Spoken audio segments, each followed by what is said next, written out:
So, yun. Ito yung actual wiring natin sa 3-gang 3-way switch. No? Ayan. Ito, traveler to. So, merong naka-indicate dyan na diagram L1, traveler 1. L2, traveler 2. Punta sa kabilang 3-way switch. Ayan. So, dito tayo naglagay ng power supply or common.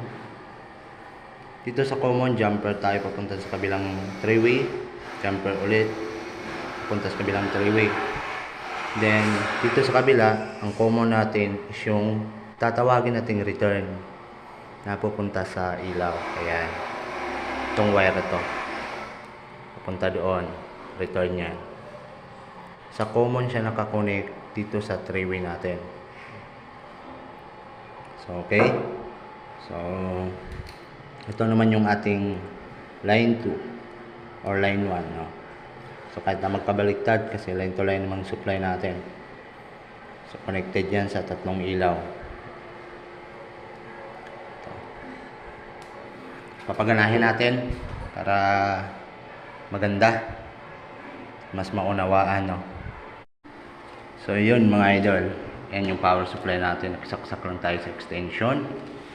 So, switch 1 muna dito. Ayan. Switch 2. Switch 3. Patayin natin dito. On natin.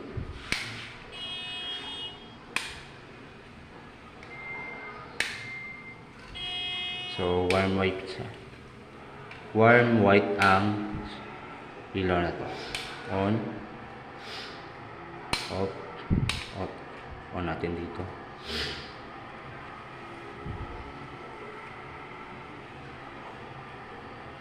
On. On. On. So, baliktarin natin siya mga idol, no? Para goods. Buksan natin yung switch 1. Switch 2. Switch 3. Off natin sa kabila.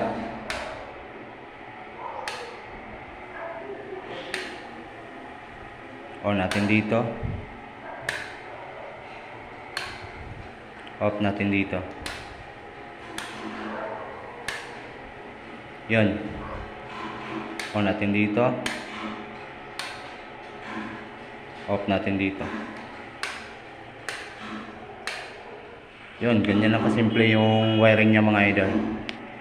So, maraming salamat. Kita-kits sa next video.